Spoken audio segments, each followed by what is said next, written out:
Hi everyone, and welcome to week 4. Sorry, this new setup, I feel like I'm don't have my lighting right. This is not great, but you can see me and you can hear me, so that's all that matters.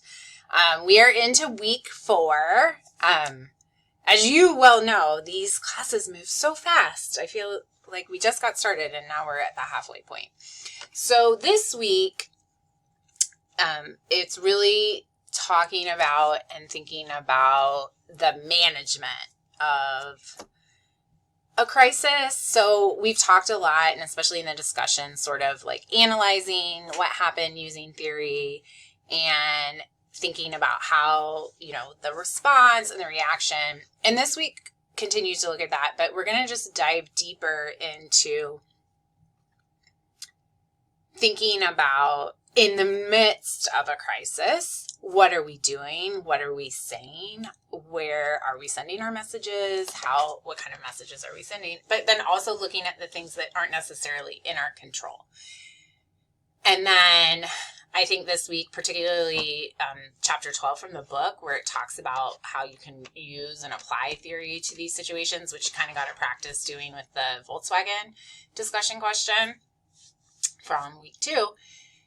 Is this, I think, will also help you as you work on your case studies. And so this week, you just have to turn in an outline, and that can be as minimal or as detailed as you want. Really, the purpose is so that I can give you feedback, make sure it makes sense, maybe offered you some other avenues or things you'd want to think about or information that would be more useful. So really, that outline is for you and your purposes, and then I will take what I get and be as helpful as I can. So in looking, as I was looking again through the articles and chapter 12 and thinking about this week, just these were kind of the big general ideas that popped into my mind. So there was a lot of discussion about message channels and how the message is getting sent, and then additionally thinking about how people actively use those channels and what they use them for.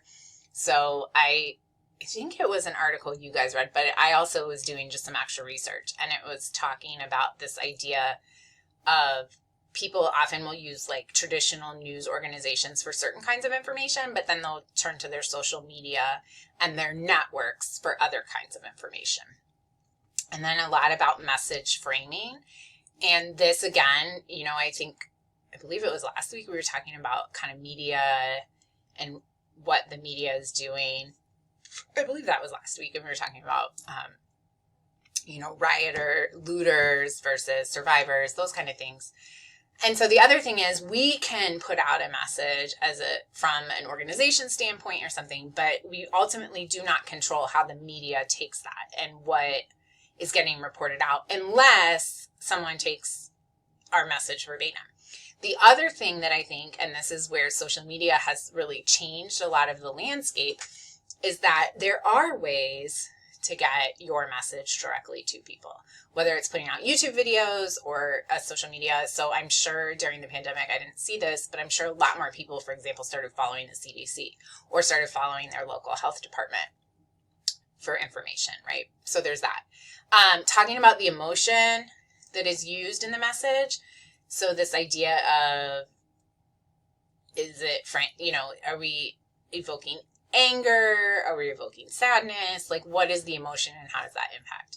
And then I think all of this points to just the amount of information that's available, and something that I think probably makes crisis communication more challenging than it has been, like pre kind of internet social media, is that there are so many places we can go, and that anyone really has the opportunity to make their opinion, their views on the topic public, right? So somebody can have a tweet go viral or a TikTok video or whatever.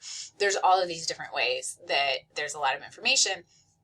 So that's one thing. And the other thing to think about is the amount of information that during a crisis, an organization and entity is providing. And this particularly comes in when it's a crisis situation. So that's why down here I have this kind of natural disaster forces organization.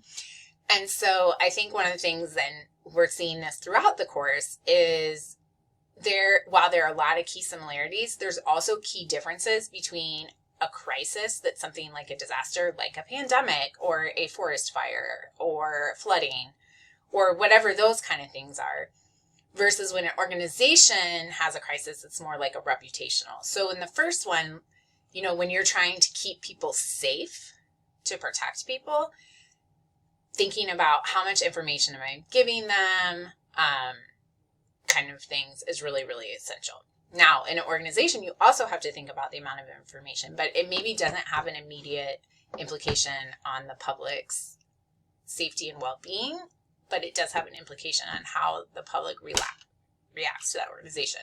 So what I did this week is I tried to come up with kind of 2 examples briefly to talk about and think about how sort of the ongoing crisis management is happening. So the first one, again, COVID. Let me move my face. So, and it's fascinating because there's already actually a lot of like academic articles posted about this, but I wanted to just go with the more, but you know, the pandemic, again, unprecedented. People didn't know what was going on, but, there's been a lot of critiques that the crisis communication during that pandemic was not as effective as it could have been, and a multitude of reasons why, right? And as you know, if you lived in the world, you know, so many things about masks or not masks. And, you know, if everyone remembers in the beginning, we were told we don't need masks, and then we needed masks. You know, COVID deniers. Do we really need to social distance? Like all of these things, right? And so the question then becomes like, what went wrong? What happened? And part of it, I read an interesting article this morning, was saying, while there was like a national response, that a lot of the responsibility was at the local level. And so really it was lots of mini pandemics going on. And what happens when your local area is telling you something different than the national? Also, there were a lot of unknowns. And it was hard for people to, you know, again, if you guys remember at the beginning where it was like, do I need to wash my packages? Like, we were sanitizing every surface.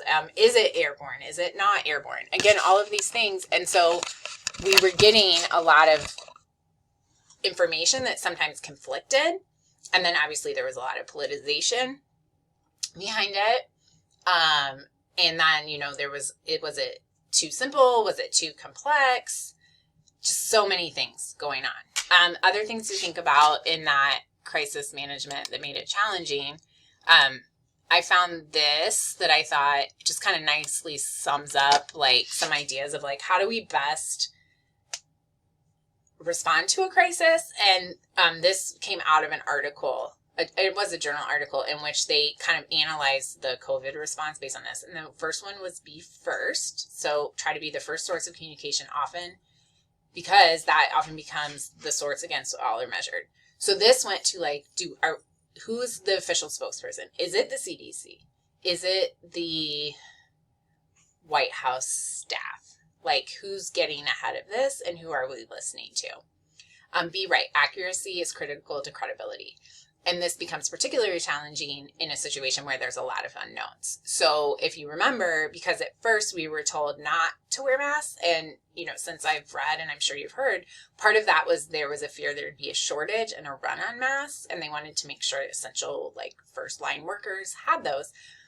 But by talking about how it wasn't really effective and we didn't need it, then when masking became a thing, there were a lot of people who were like, wait a second, you just told me back here that we didn't need that. So I'm now going to discount everything you say.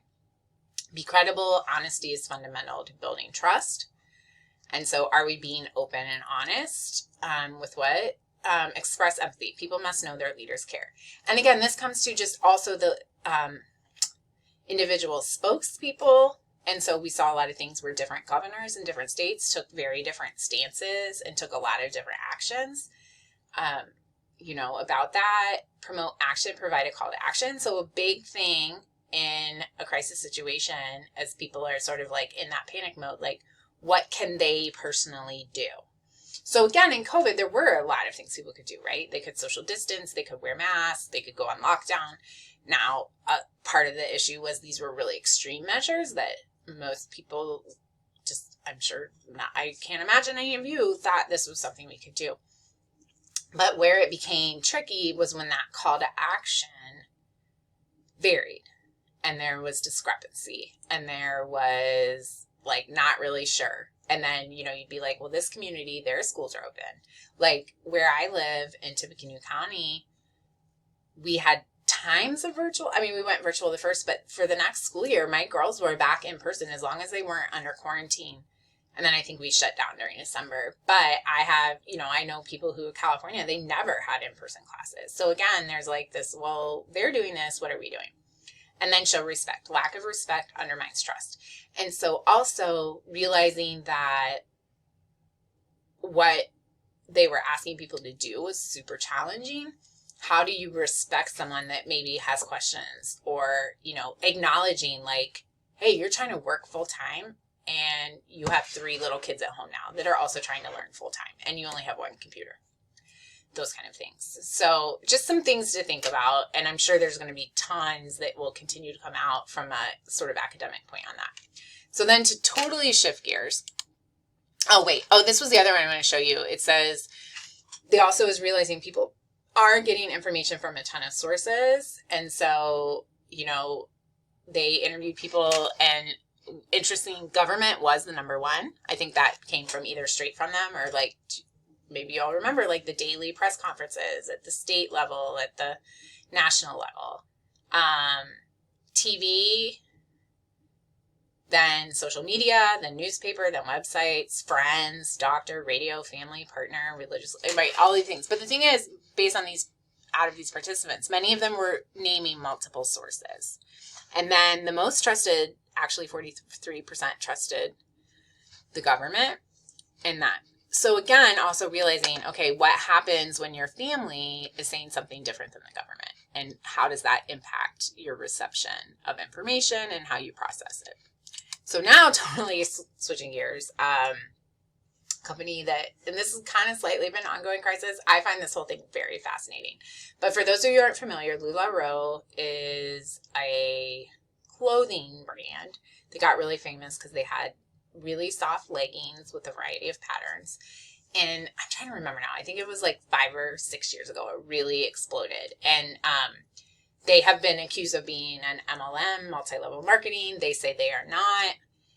And I mean, it was like they exploded, and they had all these consultants, and they were selling these leggings, and, rapid growth. And then over the last couple of years, there became a lot of their consultants or sellers started to come forward and talk about, so the consultants had to purchase the inventory and then resell it. So it wasn't like you would come to me and say, hey, order me 3 pairs of those leggings. No, I would just get a box with all these leggings.